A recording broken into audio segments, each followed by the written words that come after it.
Flu vaccine, small, cheap and a potential lifesaver. The European winter was little more than medical chaos as a devastating strain of influenza knocked nations off their feet.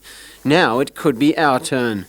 I believe that the experience in Europe is that it is a particularly, I wouldn't use the word deadly, but severe illness. It's a bug which, of course, hasn't had the benefit of too much mutation and therefore is aggressive and young.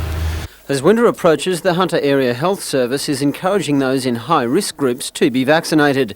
Commonwealth Serum Laboratories have doubled their output in expectation of a flu epidemic. What we're advising is the precaution of those at risk, those over the age of 65 and infirm, those children with chronic pulmonary diseases, those on immune suppressant drugs and similar, to be vaccinated. I don't think wholesale vaccination of the population is in any way needed.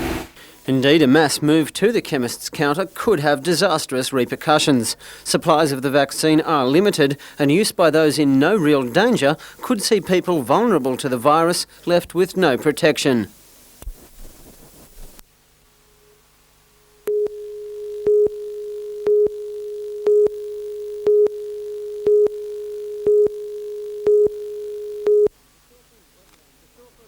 The Shortland Wetlands Centre, home to some of Australia's unique fauna and target of some of Newcastle's strangest criminal activity.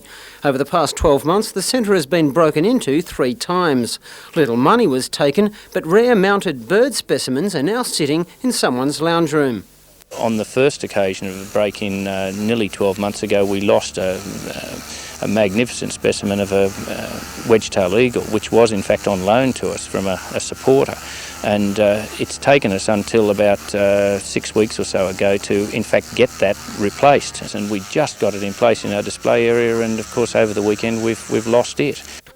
After the first break-in, the centre's security system was revised and locks were changed. It didn't stop the bird nappers who seemed determined to add to their personal collection.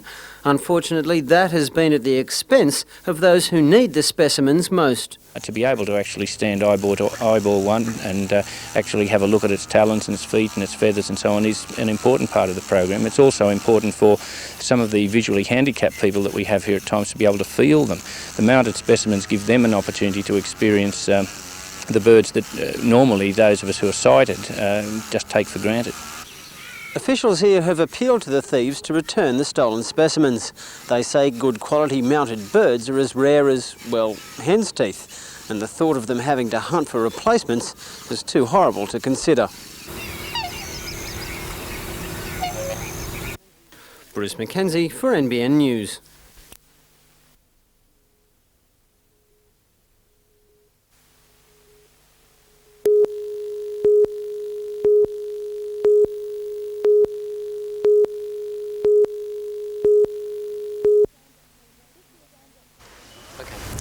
This year's Anzac celebrations at the New Lambton RSL Club have taken the form of an ecumenical mass. The mass will also celebrate the rebuilding of the club after the earthquake.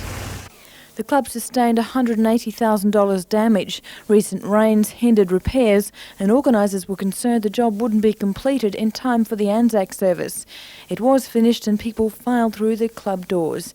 The ecumenical service was attended by local schools, club and scout groups and leaders and members of various local churches. The opening prayer not only remembered the diggers but also the Turkish soldiers who gave their lives in the battle at Gallipoli.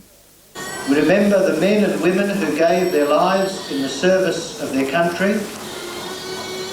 and to praise Almighty God that they may not have died in vain. Books were laid in place of wreaths in memory of those who had served and died at Anzac Cove. The hymns were accompanied by the prize-winning Broadmeadow High School band.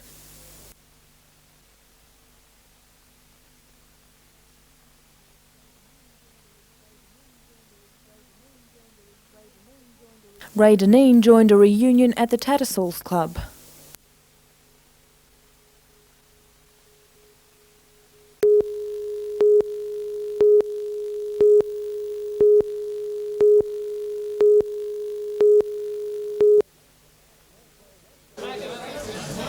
Yes, well, once the marches and ceremonies of Anzac Day morning are finished, it's time for that other part of the Anzac spirit, and that's getting together with your old mates, having a few beers and discussing old times. And that's just what these fellas are doing at Tats Club. Frank Mears of Katara was the instigator of this reunion of members of the first Australian field company, Royal Australian Engineers. Their first get-together for 45 years. The main role was to establish down, and we did jobs from Mataranka as far as Melville Island. And wherever any work we were on, we were there, engineers were there.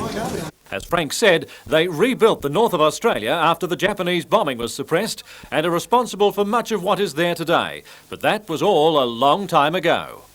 Well, some of the faces I didn't even recognise, but memory comes back slowly.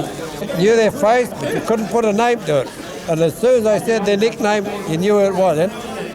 Some, like Twiggy McKenna of Hamilton, remember some things very well, like the schoolboy-type pranks. We had a bit of a blue on with the Captain Rogers at the present time, so what we decided to do, we catch a big snake and put it in his bed, and when he went to bed he found there's been a bloody big snake in bed. 40 of the original 240 soldiers in the unit managed today's get-together, which finished with a promise that as many as possible will do the same next year.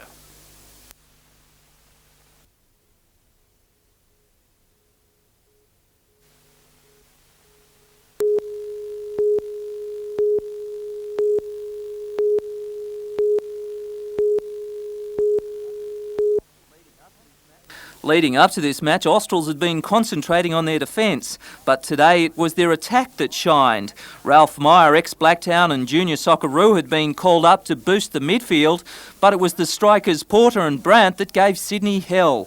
In an aggressive first half, tempers were pushed, and just minutes before the break, Sydney's Kowalski was sent off after overzealous play on Australs' Namov. One man down, the Reds were in trouble. 10 minutes into the second half, a quick Austral corner was gratefully accepted by Wayne Bailey. Newcastle was on a roll. After a series of passing movements, Brandt found the back of the net. A strong westerly wind made conditions awkward, but the locals showed all the skills. With the game nearly over, Porter sliced through the attack, giving Brandt the double. The final score, Austral 3, Sydney Macedonia 0.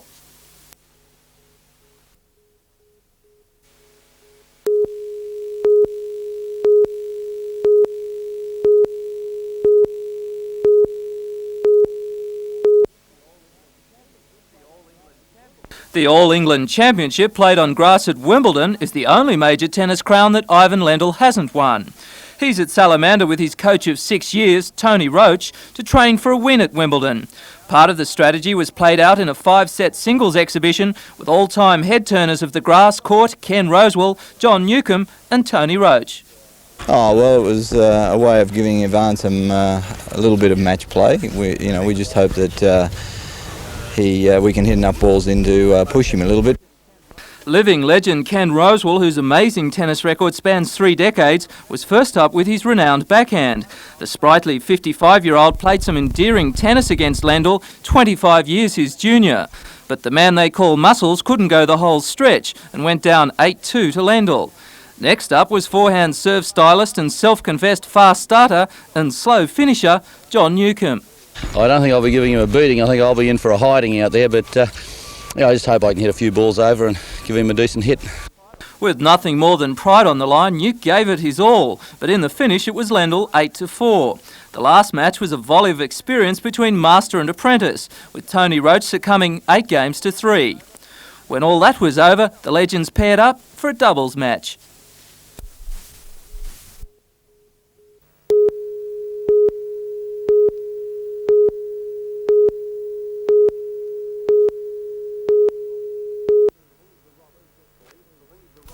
Police believe the robbers had carefully watched the ANZ Bank in Vincent Street for some time before they made their move on April 11. The trio drove into a car park at the rear of the bank where they carefully surveyed the site prior to the hold-up. 2 of the men even walked up to the rear door undisguised. Although they attracted no suspicion, they were being watched by a woman from a nearby window. She was later to become the first witness to help police. At about 2:30 p.m. on the same day, the gunman returned. This time they donned stocking masks and carried 2 sawn-off shotguns. It took them only minutes to enter the rear of the bank and confront tellers. The ANZ Bank was understandably reluctant to subject staff to the trauma of reenacting the crime, but police were told the incident was chillingly professional. They behaved in a rather professional way, well-rehearsed way, demanded money from the tellers that were working in the bank at the time, weren't all that agitated or excited, and then after the bags were filled they left the bank. Was it done in a very short space of time? Yes, only a few minutes. The gunmen exchanged few words before they left, briskly and calmly. Outside, their car was waiting. It later proved to be stolen and has since been recovered, along with a distinctive blue plastic bag used to carry the cash.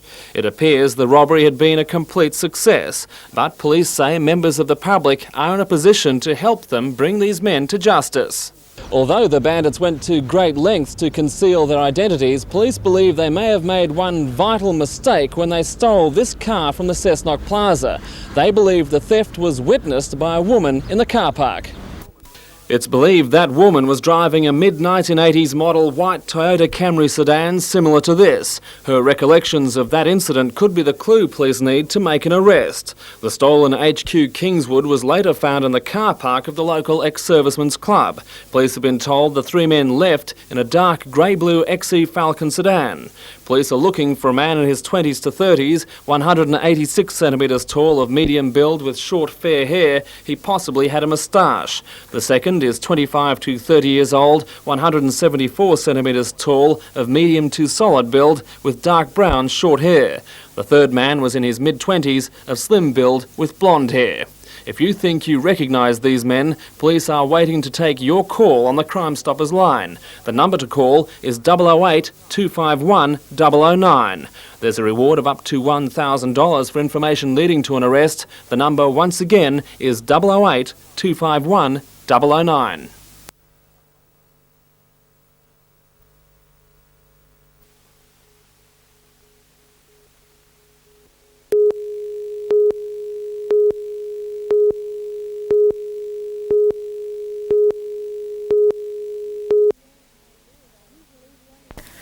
Usually, the only time law-abiding citizens see the inside of a police highway patrol car is in television cop shows.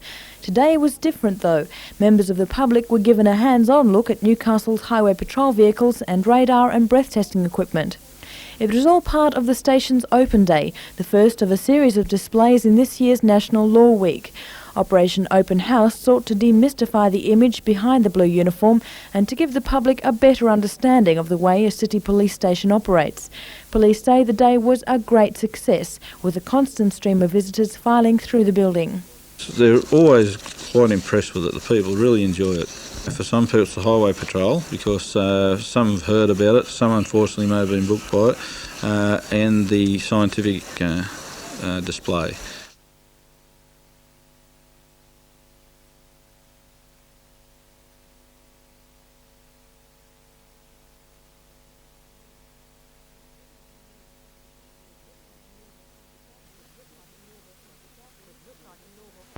It looked like a normal happy gathering of children and parents, but for many little ones it was a far cry from their traumatic babyhood days under the care of the Neonatal Intensive Care Unit.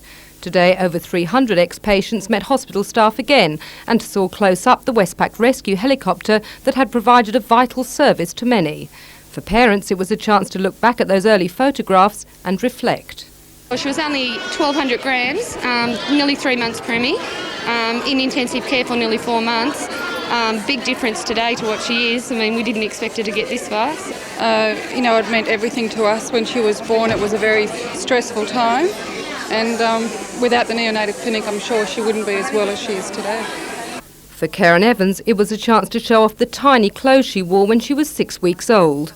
But for organiser and follow-up coordinator Suzanne Wooderson, it was a chance to show off the unit's success over the past 15 years, before the Martyrs neonatal facilities transfer to the John Hunter Hospital next year.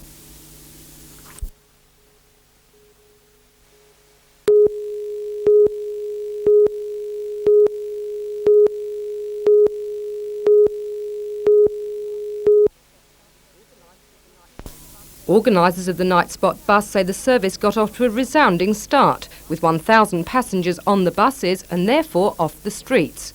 But not only do police figures show weekend crime is high, a city taxi driver has visual proof.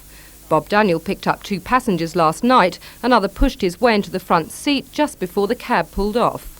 Abusive language started. I told him to get out. This cab's engaged. He got out. Halfway out the door, I went to put the car in the drive. He turned. I seen the fist come through. Ended up a fight in the front seat of the car.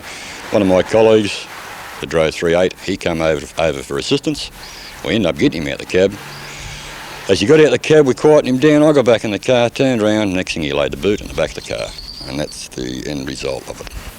And also showing the scars from last night, Bob's sweatshirt, badly ripped during the tussle in the front seat of this cab. Over the years, Bob has been robbed and assaulted, and it's a situation he says that's getting worse. Now there's only one way out for him and other cabbies. I will not work in the cities. I'll suburbal. And after this episode, well, why should I?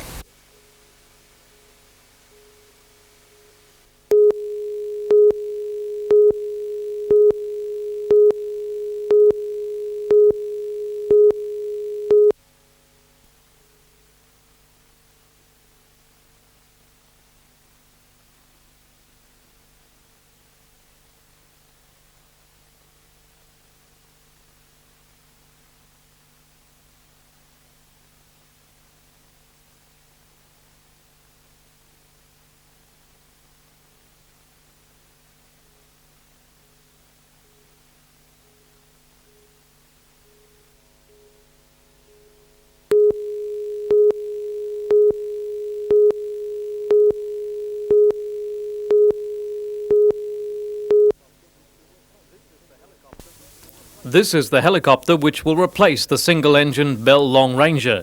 The French-built Dauphine is a twin-engine chopper which saw service under Romania's Nicolae Ceausescu.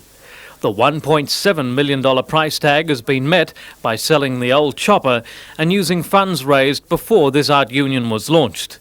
However, a medical refit to allow the machine to carry 2 patients, neonatal intensive care cots and other medical equipment will cost another $500,000. It was hoped the Angel One Art Union would meet that cost, but ticket sales have been slow. To date, just $170,000 worth of tickets have been taken up, although a marked improvement has been recorded in the past 10 days. With the appeal now granted a 1-month extension, it's hoped the Art Union can be fully subscribed. The winning tickets will now be drawn at 8:30 p.m, Sunday 3rd of June at the NBN studios. John Church, NBN News.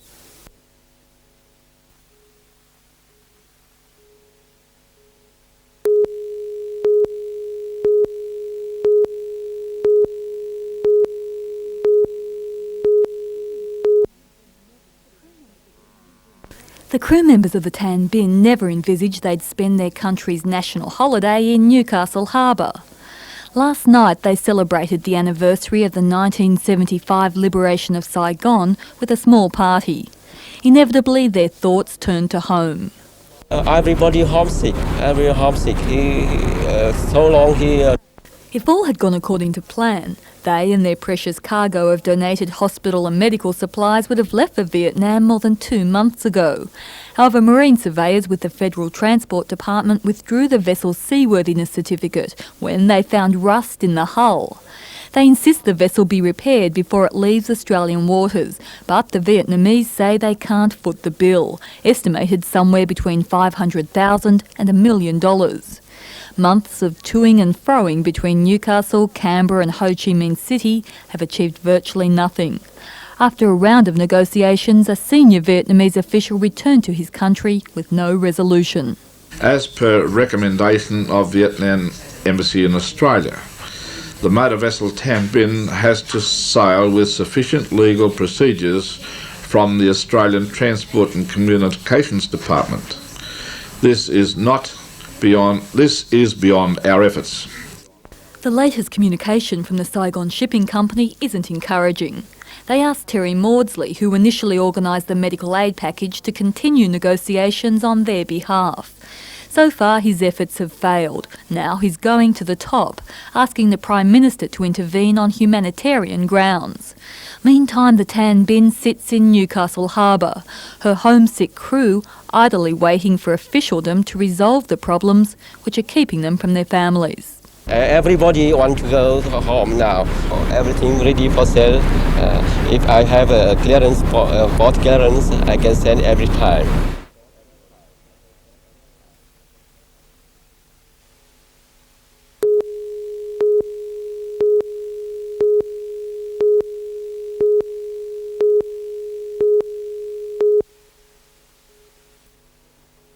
The 45,000-tonne woodchip carrier Mulberry, en route from Eden to Japan, brought the crewman's body into port this morning. Police say the ship's captain contacted the National Sea Safety Centre in Canberra at 9 o'clock last night to say the quartermaster had been injured. A paramedic lowered by helicopter onto the Liberian-registered ship confirmed that the crewman had died. Homicide detectives also boarded the ship off port shortly before dawn, staying with the vessel until arrival. Due to language difficulties with the Korean crew, they could only give sketchy details. Got no idea. Well, we know there was a fight and one man's been fatally injured. We know he's a Korean national who's 27 years of age and it appears to suffer a large stab wound to the stomach. The victim's body was unceremoniously lowered from the vessel by crane to be taken to Newcastle morgue for a post-mortem. Arrangements are now being made with the Korean embassy to return the body to relatives. Although an interpreter was brought aboard, police say the inquiry will be lengthy and complex. Homicide detectives say they'll have to interview all 19 crew members of the Mulberry, none of whom speak English. Even with the aid of an interpreter, they believe it could take 2 days before they finalise their statements. Shortly before 11 o'clock, police escorted a 35-year-old cook around the vessel. It's understood he'd been held in custody in one of the cabins by the ship's crew since last night's stabbing. Shortly later, the man's belongings were assembled on deck and he was taken ashore for more detailed questioning. Late today, he was still being interviewed by police. They say that if charges are preferred, they'll be conducted through the usual court processes. In the meantime, the Mulberry remains in port with a full load of woodchip destined for Japan, costing its owners $20,000 a day in operating costs and even more for port services. Tom Hilston, NBN News.